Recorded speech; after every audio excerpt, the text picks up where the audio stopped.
Hey, welcome back everyone. We're back in another driveway drop-off of the second lawnmower we got dropped off from Rick the Scrap Guy.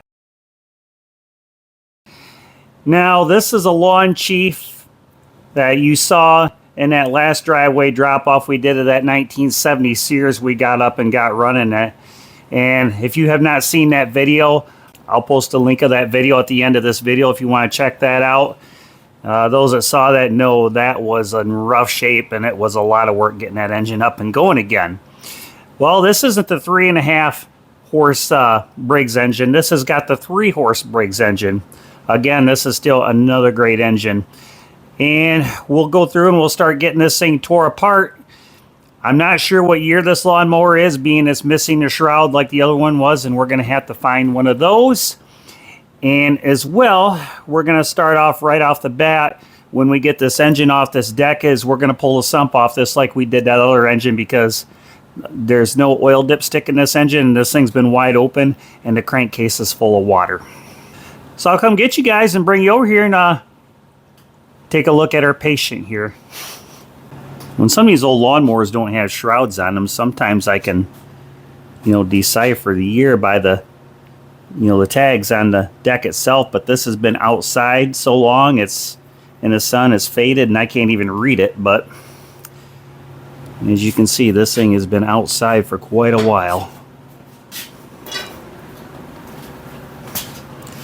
And I don't know if you can, so you can see that water jiggling around down there. But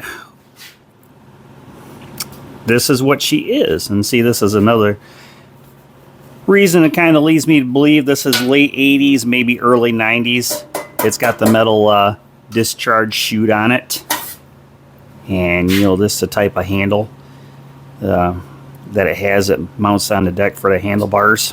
So first things first, let's go ahead and get our shot back out and suck all these leaves and dirt out on this.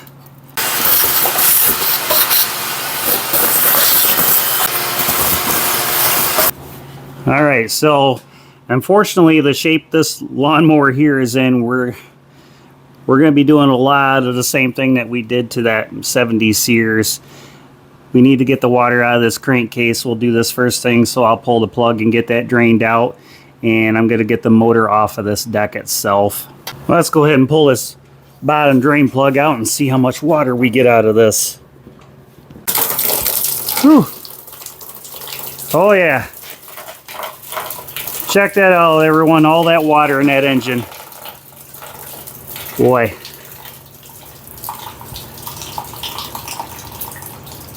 Yeah. Man, that's rusty water too. Whew. Yeah, look at that. No oil in there. This all rust water. That's not good on that. Well, let's see if the gas tank's full of water now too.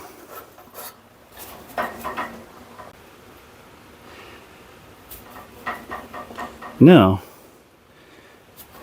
There's a little bit of water in there, but not like the crankcase was, that's for sure. Well, it looks like we're well on our way to another adventure like we had on that 70 Sears. So I'm going to go ahead and I'm going to pull the carburetor off this first. And yeah, this one might be fun.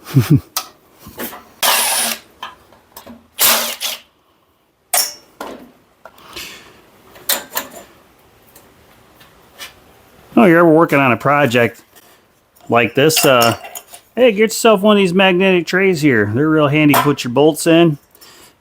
You don't know where to get one? I'll put a link in my description on it for you all out there. You can get them right on Amazon. They'll bring them right to your door. You can't beat it.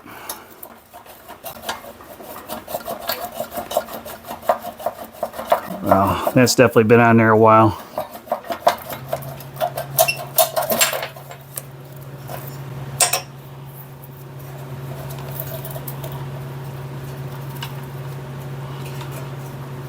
Okay, there's that guy. Oh boy. I'm seeing something I don't like already, y'all. Look at all the rust. Come on, focus. Look at all the rust inside that intake manifold tube. Oh boy. Well, let's see if this motor spins over. Now this one has the safety brake style on here.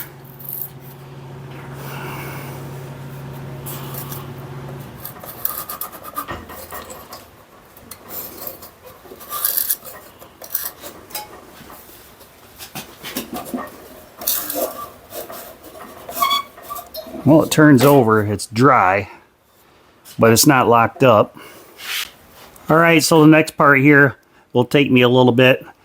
This has bolts that thread into the sump pan on this. It doesn't have the bolts that go through like the Sears did, so this takes a little bit of art getting these out and hopefully not busting the bolts off in the pan, because yeah, it really sucks when you got to drill those bolts out. But I'm going to flip this over and work at this and do this part off camera. And when I come back with you, we'll have the engine off and up here on the table to start checking it out.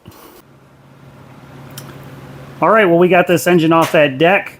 Now, first thing we're going to do here, this has the old System 2 safety brake on it. This is one of the first safety brakes they come out with on these Briggs Stratton engines. So I'm going to take this off for right now, because when we get this thing started, I'm going to be running a solid state coil on this, and I'm going to be hooking something up different. I'll probably be going more to the style like that we had on the Sears for a kill on it. Using my air gun this time instead of my battery powered rigid one I normally use. The battery's dead on it, so we will resort to the old approach using air. We'll just lay that off to the side.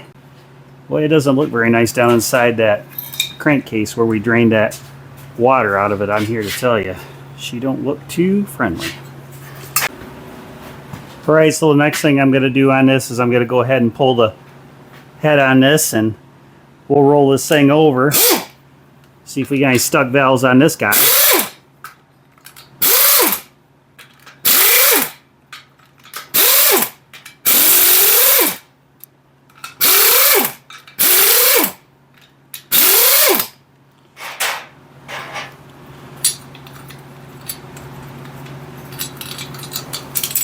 So what do you think, y'all? You think we're going to have a repeat here? Is that engine we just got going on that 70 Sears? Find out when we get this head off and the sump open. Ooh. Ouch. Look at that. Yeah, that's definitely not good, and you see water in the cylinder right off the bat, is it?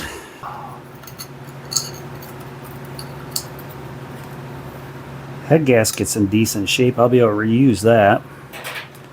But let's roll this guy over here.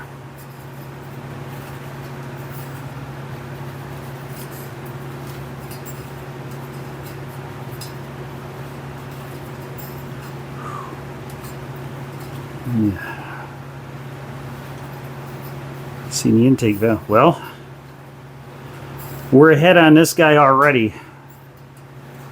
We don't have a stuck valve. We will take that, won't we? So we'll go ahead and get this all cleaned up here.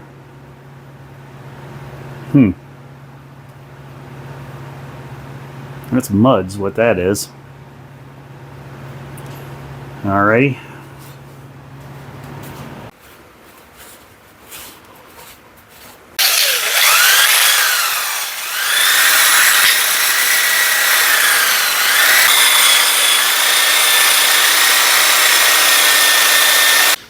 Alright, we're starting to get a little bit of pitting right there on that intake valve.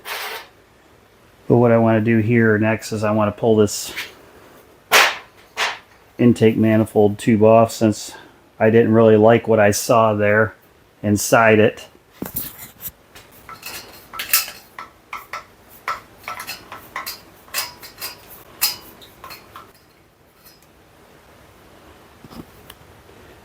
Yeah, that don't look good there. I'll bring you guys down here to check this out. Water definitely got down in there in that intake valve. It's not seized up though. I mean, we're already ahead. But what's that face look like on the valve? And this tube will have to be cleaned out really well. It's just full of crap inside there. Alright, well, so far on this little 3-horse Briggs Stratton, y'all, this is better than the other motor, but it isn't in some aspects. We've got water that's got inside the intake valve. I still haven't pulled the sump off yet, so we don't know what surprise waits in there for us on that. So why don't we go ahead and do that right now? Let's take and pull this sump off and see what it looks like in there. Well, one thing I can say about that 3.5-horse Briggs we did, we got into it.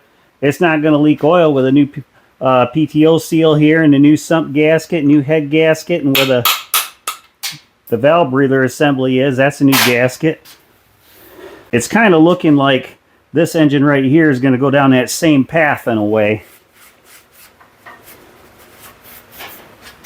Clean this up and see what it looks like inside that engine where that sump is. As you all saw, that was a lot of daggone water that come out of there. Who knows how many years this has been sitting outside in that, you know, in the rain and snow.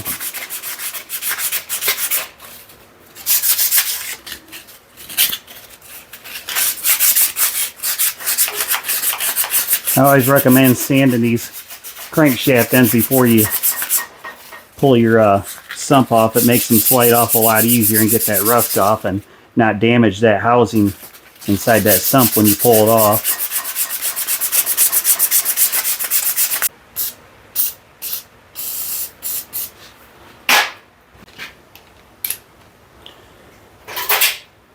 Well, let's see what kind of surprise we have waiting for us now.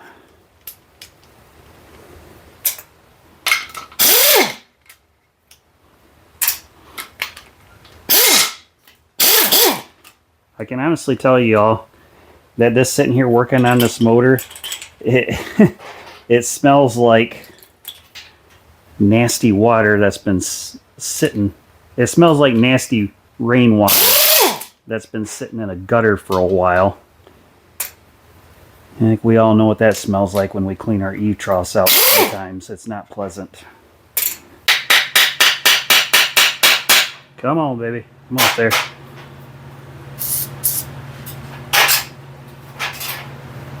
This one's being stubborn coming off like that other engine was too.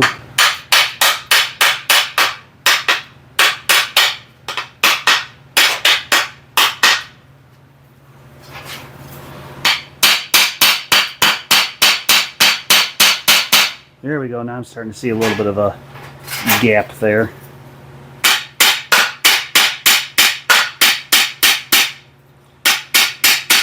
Ooh. Look at that running out of there. I don't know, guys, this motor might be rough.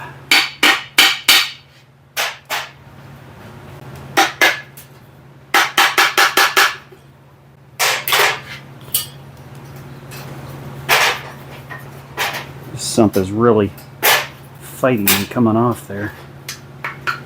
Loose those dowel pins. There we go. Sometimes those dowel pins don't want to let go. Come on, baby, come out of there. Oh God, guys, I don't know about this. I just got a peek.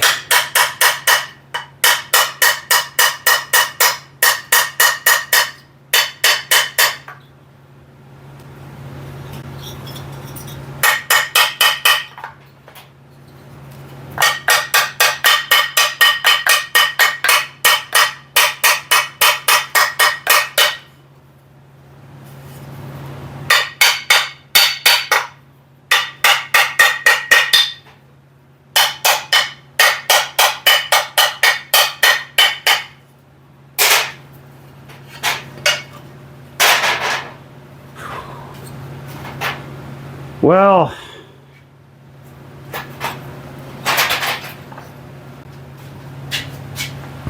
Oh boy. There we be, y'all. Leaves and all in there, and juice. Look at all that crap inside that sump. Well, what do you think? That's definitely not good, is it? This is bad. Well, I'm still going to try to save this engine. So, y'all feel like hanging out and seeing if we can pull this off or not? I know, some of you all out there are going to be like, waste of time, let's throw another engine on it. That's just too doggone easy. I think I can fix this one. And I'm going to give it a shot. Well, let's dive into it and see if we can save this little 3-horse Briggs. This is one of the better engines like I talk about. They had that steel camshaft gear right there. So, you know, it's funny, I made a joke in the last video we did about you just can't kill these older Briggs & Stratton engines, not unless you throw it in the bottom of a pond or something. Well, look at the inside of this engine. Kind of makes you wonder if it was in a pond, don't it? All right, well, I guess first things first, I'm going to take this over to my solvent tank and do some scrub-a-dub-dub on this thing, and we'll start at that point before we go any further with it. So I'm not going to bore you guys all with cleaning and stuff, so I'm going to go ahead and do that, and we'll come right back and we'll see how it cleaned up. All right, I got this apart, y'all, on this little 3-horse Briggs. It cleaned up fairly decent. I still got more cleaning to do on it, but after assessing things on this motor is actually worse condition right now than the 3.5-horse Briggs that we just did in that 70 Sears. And if you're asking yourself why this is worse than the other one, when you saw how bad the other one was with the pitted valves in it, and there were some traces of water that got into that engine. You know, it had a busted flywheel. Now, if you're home right now saying this motor's worse because the whole crankcase got full of water on this, and you saw all that rust in there, so we're contending with that. If you're saying it's worse because of that, pop yourself a cold beer at home, because you're right. So I'll bring you over here and show you what we got so far as our cleaning process. As you can see, from what it looked like before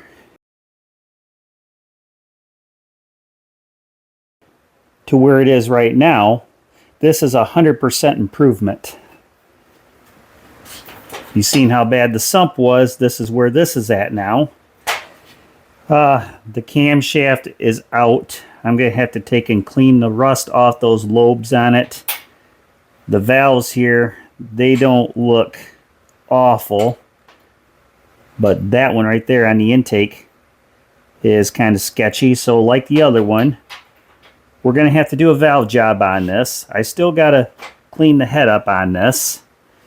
So yeah, it's this one's definitely going to be some work too, getting this guy up and going.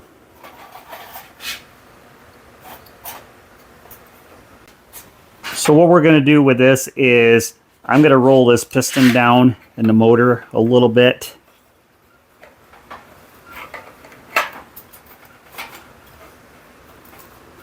About like so.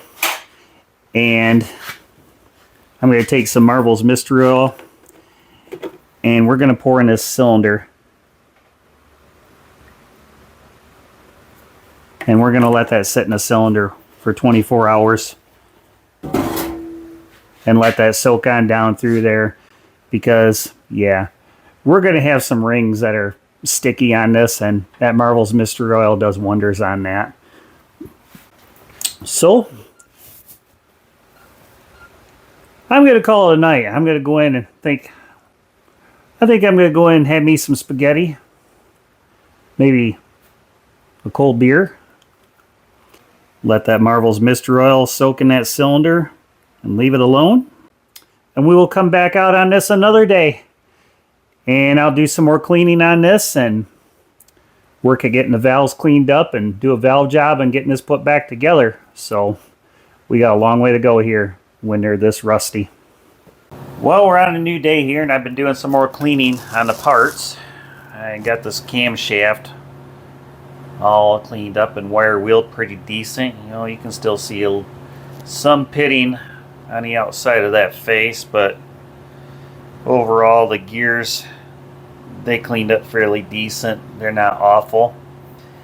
You can see there's some pitting right there on the cam lobes themselves, but we got to it in time. It should be okay. And going over to the valves, here's the tappet. Even the tappet there has just a little bit of pitting on it. And this is the intake valve, like the that 3.5 horse Briggs. Look at the face on that, how pitted that face is. But I'm going to try to grind this up and save it if I can, because these valves are not getting easy to come by.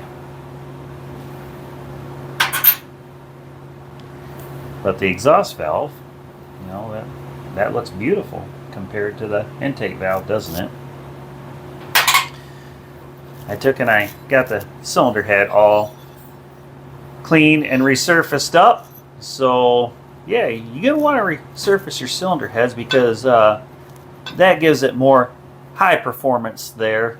It took 10 thousandths to clean this cylinder head up, so we're gonna have more compression now. Well, I got the valves clean and faced up. That's that intake valve.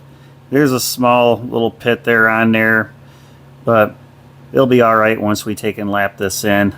It's definitely a huge improvement from what it was. And the exhaust valve, that ground up good. You know, if you're wondering how I grind my valves, I mean, I have a Sioux valve grinder and, you know, a small machine shop on site here that I do stuff with. So next thing that I'm going to do is, I got the seats all cleaned up. I'm just going to take a little bit of valve grinding compound right here. This stuff is made by Permatex. I'll take and put a link in my description if you're wondering where you can get this stuff at for this kind of work. I just take and put a little bit on there. Same thing on your exhaust valve.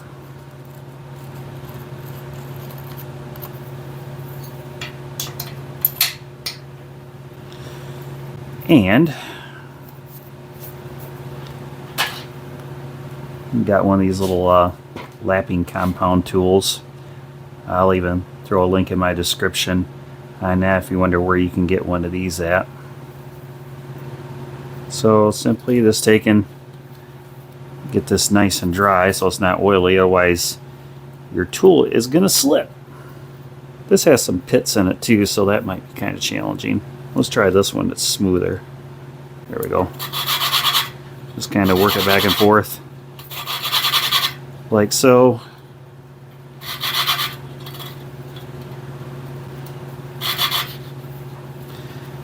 Might take a little bit of a brake cleaner and clean those valves off here real quick,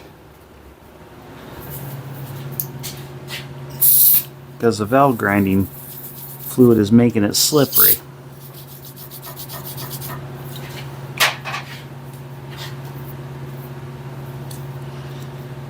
Rubber and oil don't mix. Let's try this again. There we go. That's much better. I just keep working it back and forth, picking it up and down.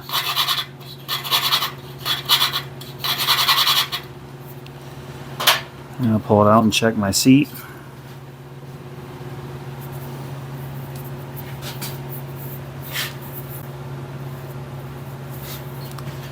Right. That's what we're looking for a line that travels all the way around that valve face like so.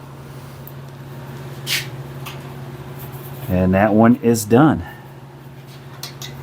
Now we'll see, we'll get back to this intake valve. This is going to be a little more challenging with those pits on the surface. That takes away some of my grip.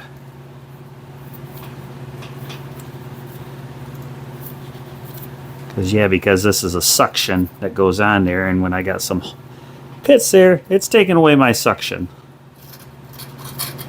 Might have to do the old finger trick on this. Yeah, I can't get suction on top of that valve to make this work. Let me try a little more brake cleaner, just one more shot.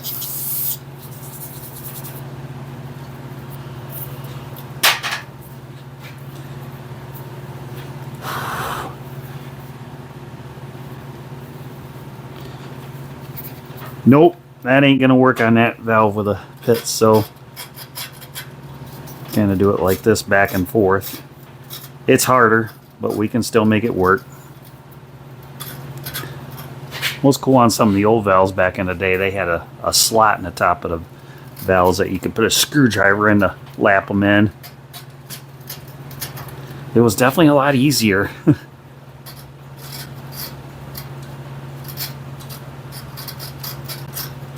Because this is harder like this. Okay, so now we got the valves all ground up on this, and the seats lapped in. We're gonna go ahead and put the valve train back together in this engine and work toward putting this engine back together. So the first thing we're gonna do, we're gonna start putting the cam and tappets back in it. So I'm just taking just a little bit of assembly lube and putting on here, and we'll start sliding these together.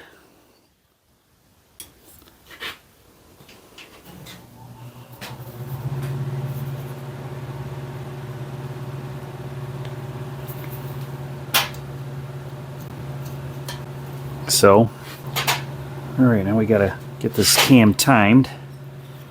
Now this engine here has a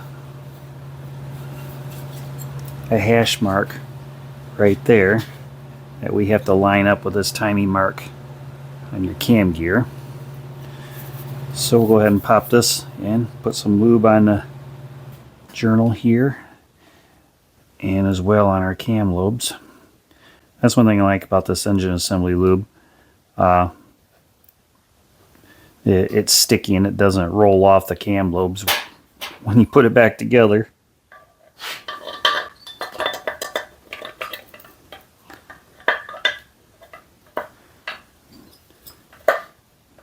Just like that, we got our dot lined up with that hash mark on the crank gear.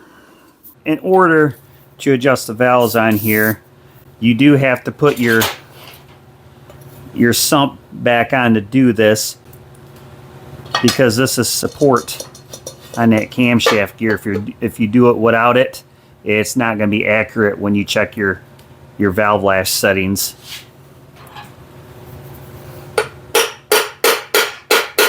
Let's tap that on there for now.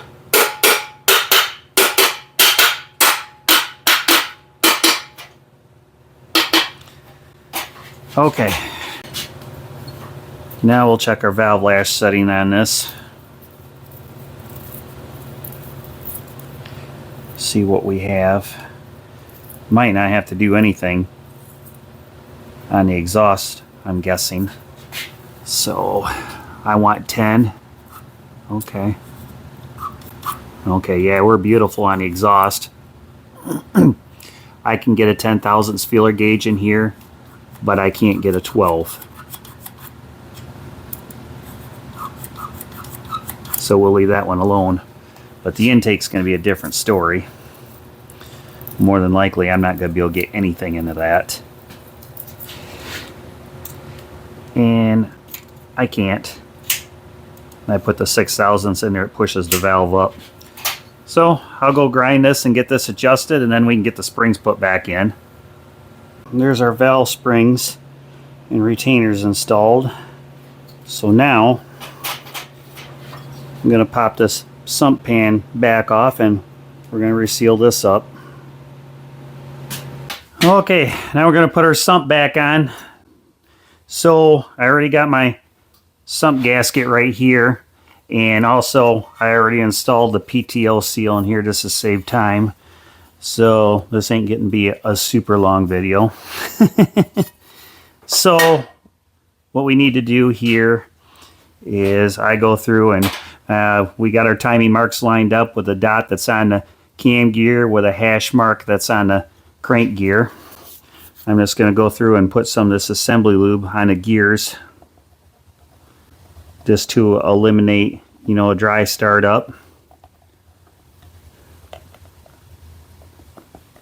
Just like that. We got to put our oil slinger back on, just like so. Then want to take and put some of this assembly lube on that post there that goes inside the oil sump. And I even take and put some oil on the nylon gears on this slinger. Now before I go ahead and stick this oil sump pan on, I just kind of take and run my fingers along the gasket surface here just to make sure it's clean and there's no burrs on it. And I've talked about this before in my other videos. I always use a light coat of aviation sealer on my sump gaskets. And I've talked about why I have done this over the last 35 plus years, and I've never had a comeback for an oil leak. I know, as long as you have a nice clean gasket surface and there's no imperfections, you shouldn't have leaks. I realize that, but you know, we've used this stuff on our race engines before and we don't have oil leaks, and this through the testament of time. I've done this on small engines, and that's why I do this. You don't have to, but I do. Just like so. And the same thing on this sump surface. I check, make sure there's no sharp edges or burrs, and do the same thing.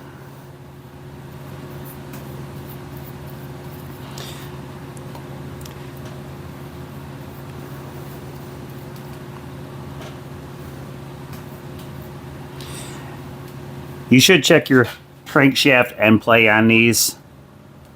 This is just the standard 15 thousandths gasket.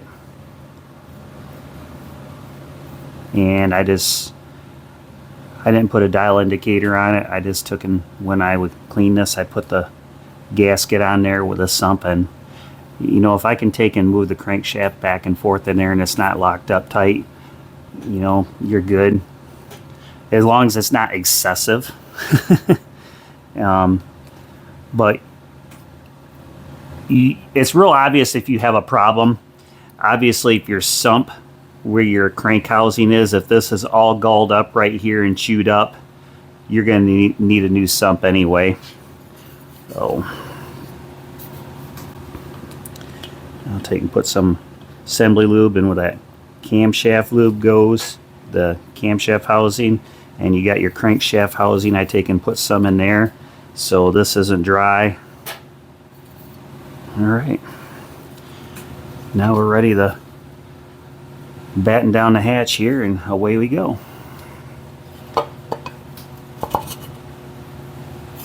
Take and put some oil on that seal so your crank seal is not going on dry. There we go. I tell you what, this engine already looks 100% better from when we first started, doesn't it? Tap that down. There we go. All right, now we put our bolts in.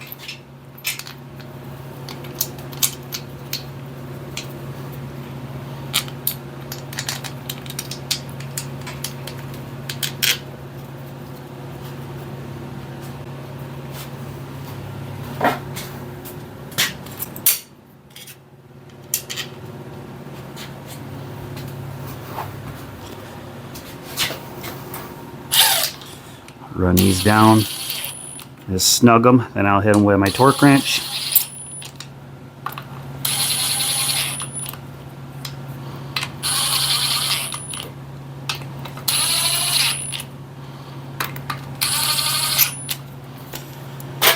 Right now my torque wrench, I got this set this at 7 foot-pounds.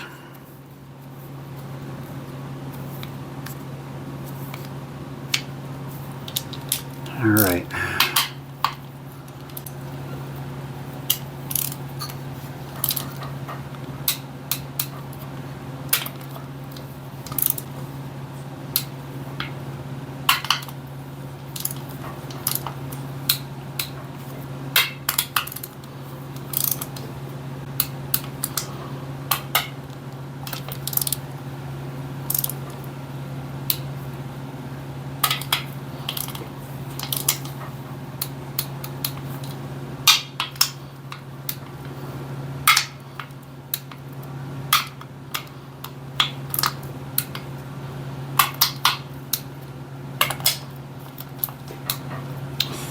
All right, there we go. On to the next part. All right, I'm putting my manifold tube on here. I got this all cleaned up. On these, I don't use the gasket on these. I used to use a good quality RTV silicone for this. I use all Valco products in my shop. I like this silver all-in-one sealer they have.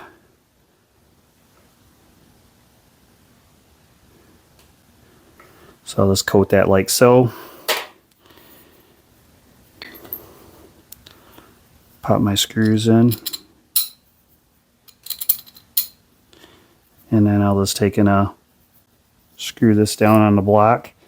And what I will do with this stuff is once I install this, I'll let this stuff cure for 24 hours before I even put this, before I even start the engine.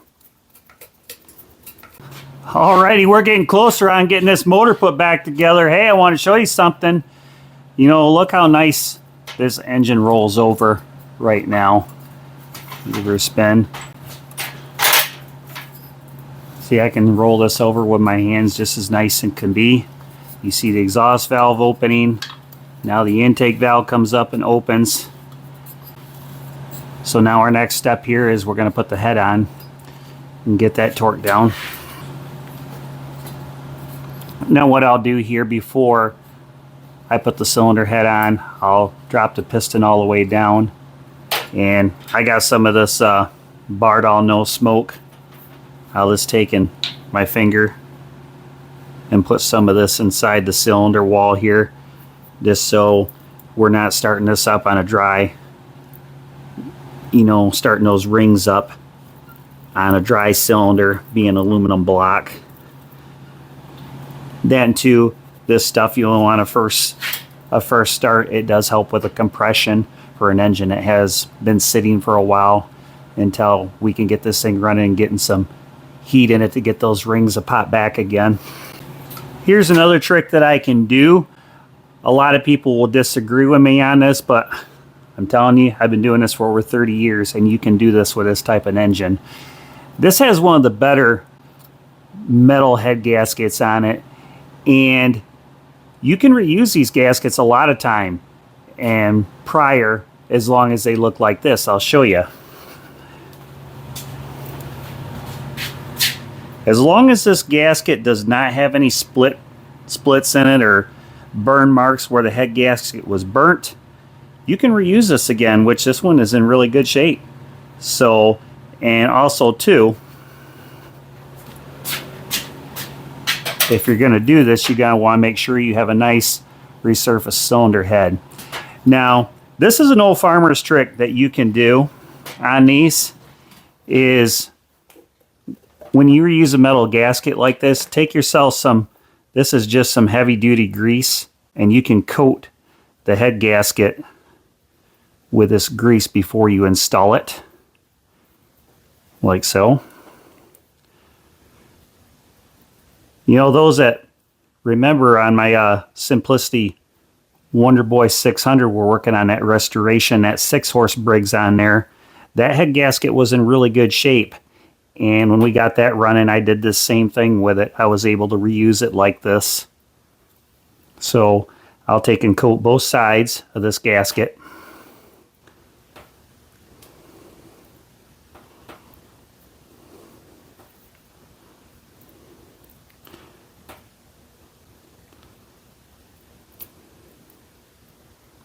Just like so. So take and lay your head gasket up here on your deck, just like this. Something else I also do too is I got like this ARP rod bolt solution I mixed up with some 30 weight motor oil.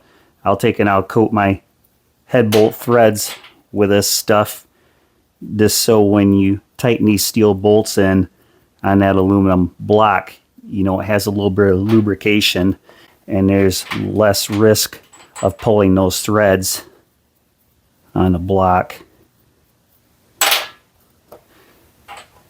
And it does help give you an accurate torque reading when you torque your cylinder head down.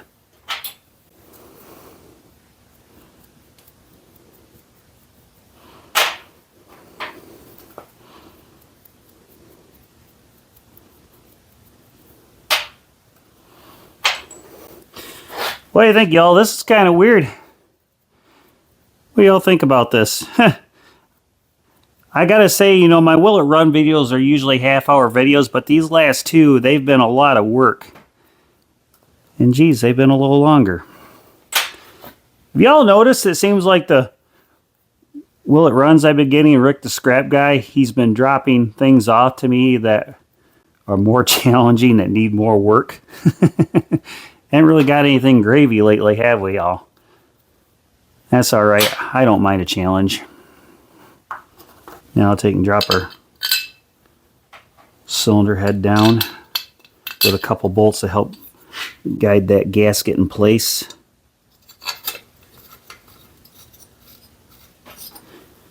All our bolts in.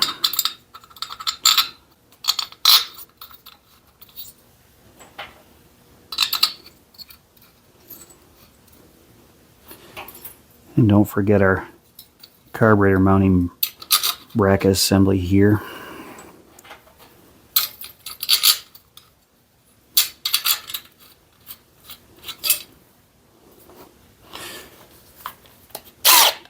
Alright, now let's take my impact and just run the bolts down just till they touch.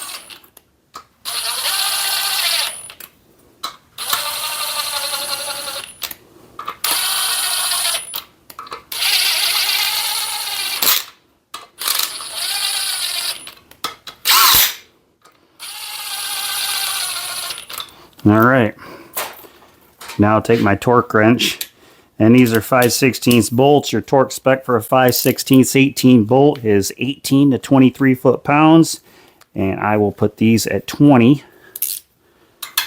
And once I get a first heat cycle in this again, I'll run over it and I'll retorque the head.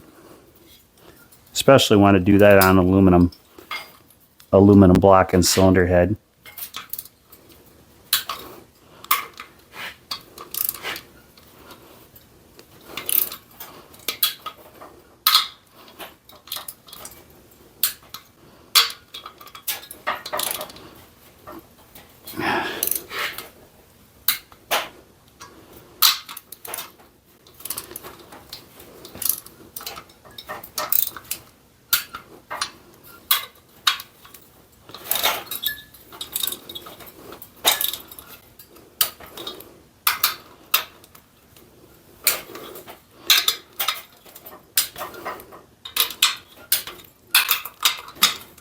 Use a staggered bolt pattern on these heads, otherwise you risk the potential to distort them.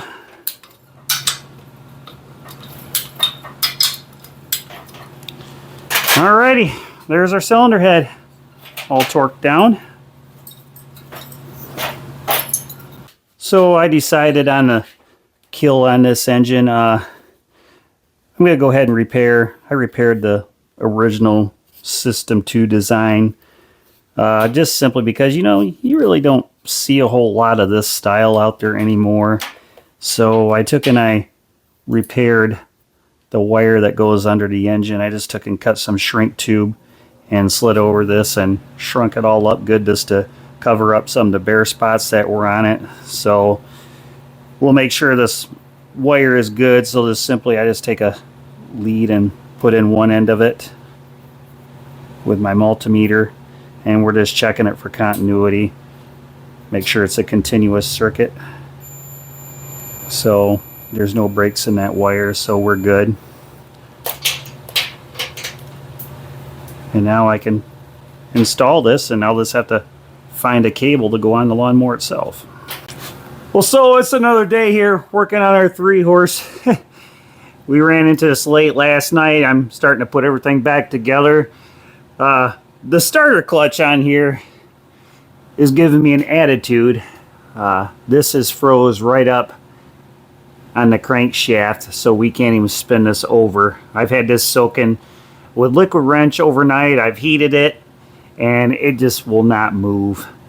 So, being this is giving me an attitude, my only option is right now, I'm going to have to take this over and take a torch and just very carefully slice down the middle of this clutch drive and peel this off that shaft and get it all cleaned up. I did find another motor. It's another 3-horse engine for parts, kind of like we did with the 3.5 horse that I'm taking parts off. As you can see, I got the coil on here and hooked up. And something else I'm going to show you too is what I'm going to do with this engine as well. So as you can see, this is a newer 3-horse engine, but the parts are still interchangeable. This has the System 2 brake on it, and we're going to take this starter clutch off this engine.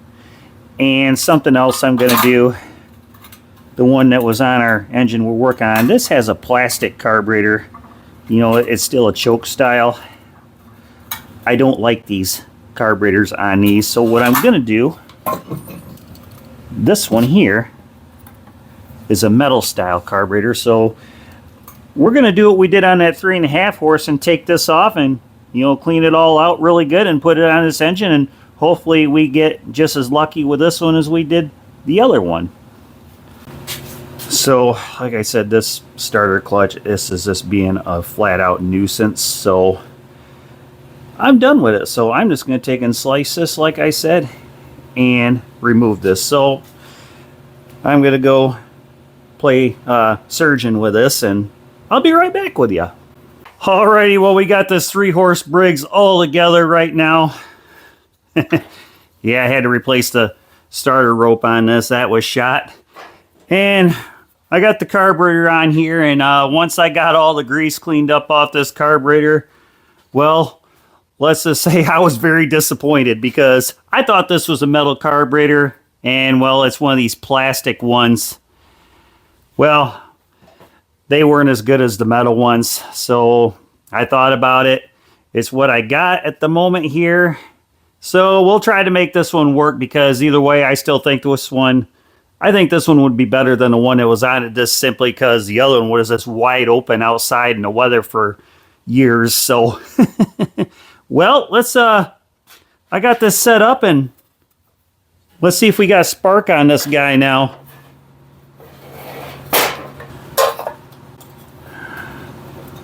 Can't find my Oregon spark plug tester, so I got this one for Harbor Freight, and see how this one works or not. Well, I'll hit the lights and see what we got. I got the old engine brake bypassed on it, so we should have spark. Yep, there we go. There we go. All right, we got good spark. So theoretically, if everything's all good and this carburetor works out like the other one did, I sincerely doubt it will. This should start up and run. So I'll get this all bolted on the deck and get things all ready to go. And when I come back to you, we'll see if our rusty little engine here will start up and run.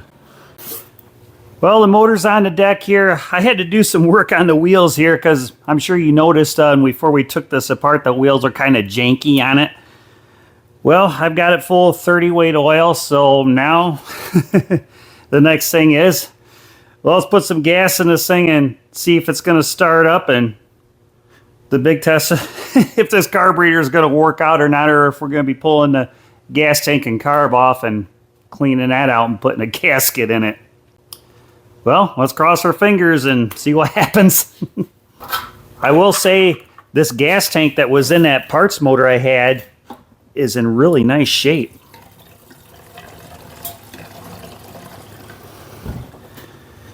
I'm not going to open the door just yet, just till we see if this thing is going to start, because it is 10 degrees outside.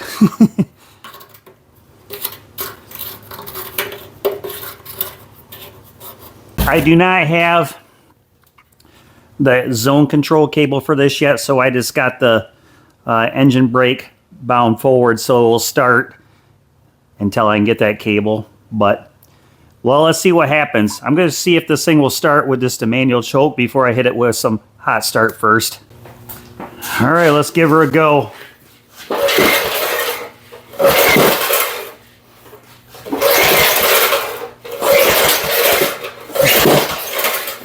All right. Let's give it a little starting fluid. Will our rusty 3-horse Briggs Stratton start up and run?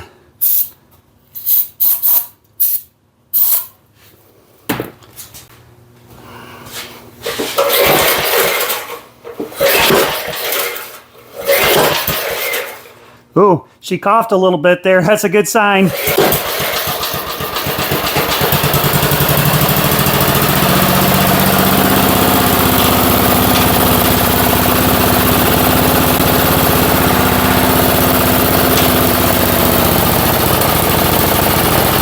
I don't believe it.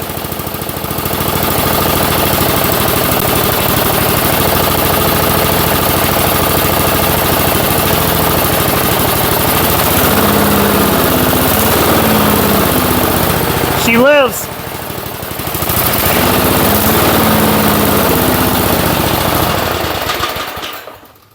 All right, well, let me get this door open here.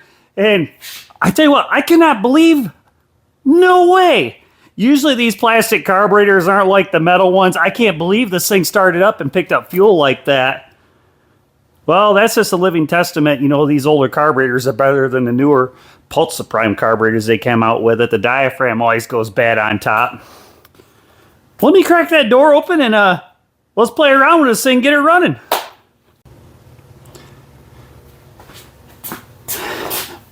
Okay, I just cracked that door open a little bit, and we'll aim the exhaust going that way. Whew, you can just feel that breeze coming in here. Well, let's see if she starts right up again.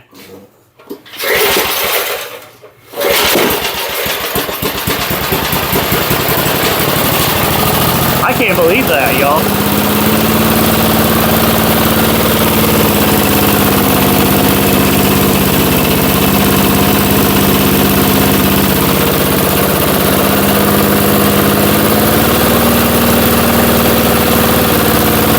Checking the carburetor adjustment on it here.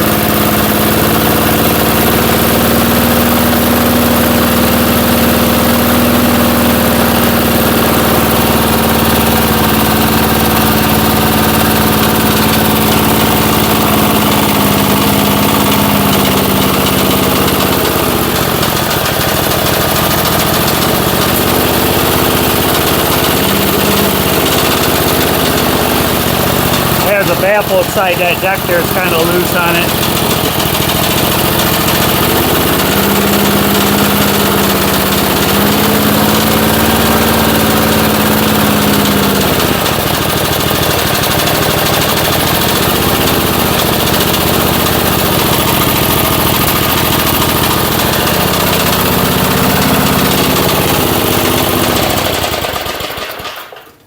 Let me quick see if I can tighten that baffle up just a little bit. That's going to annoy me.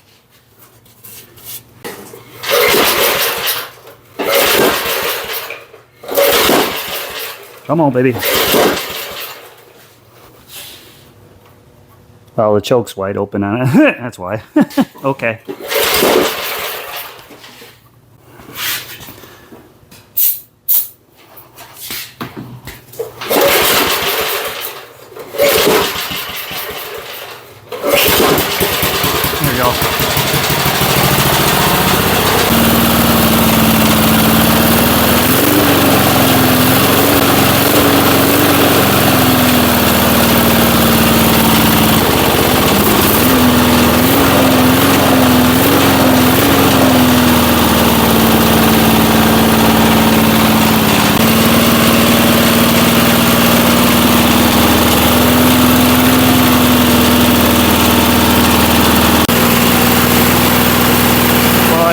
see there, the smoke is starting to come out of it. Rings are starting to pop back on it. That's a good sign.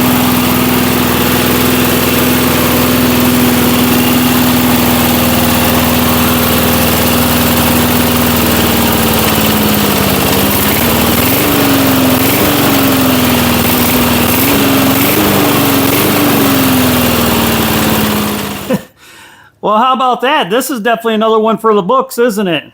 This little engine doesn't sound too bad from as bad as it was and rusty as it was, doesn't it?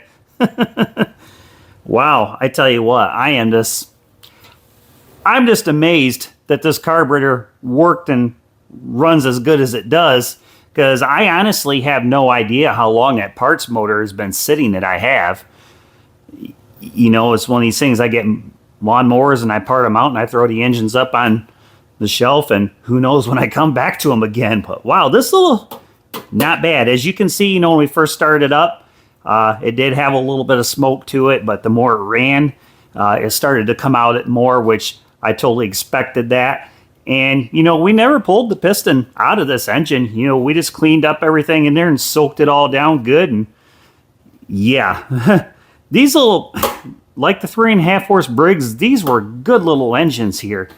And wow, you can't beat old technology sometimes, even though the newer stuff is really nice. Yeah, I still like my old engines here. But yeah, this little lawn chief here, not a bad little get up and go. More than likely, once I get things situated, yeah, this one's going to be for sale. Those that follow my channel, you know where you can find this stuff at. I want to take a quick moment here and recognize some viewers from Japan and South Africa. Hello, thank you very much. Thanks for checking the channel out. And as well, I want to say, you know, I appreciate each and every one of you out there that do follow the channel and watch our videos. I greatly appreciate that. So, going forward, what are we going to do for our next video? Well, I have something I'm working on for you. Hopefully that video will be out possibly by the end of this week. If not, it'll be out next week. I think you're all going to appreciate. It will be a snowblower video. And as well, we got to get back on this 1944 9-inch tractor, finished a restoration on, and we got that 1962 Simplicity Wonderboy 600 we're going to come back to. But yeah, hey, if you all are enjoying what we're doing here on the channel, I'm enjoying what I'm doing as well. Yeah, please leave a like and maybe consider subscribing, leave a comment. I've been talking to a lot of people out there. And as well, hey, if nothing else, at the very least, leave a comment where you're from. I love learning where people are from, and, you know, getting comments from people from Norway, even Russia. That's just incredible. And it's just amazing. Something else too, it's like I'm going to say is, you all saw how much work it was getting this engine back up and running again. A lot of people, you know, they would just take something like this and just throw it in a dumpster and just get another engine. But I just love bringing things back to life. And when you go through all this work that we just did, and when this thing fires up and starts up and runs as good as it does, that's your payoff right there for all the work that we did on this. And, you know, really ain't got that much money into this engine. You know, geez, because I had a lot of parts on hand.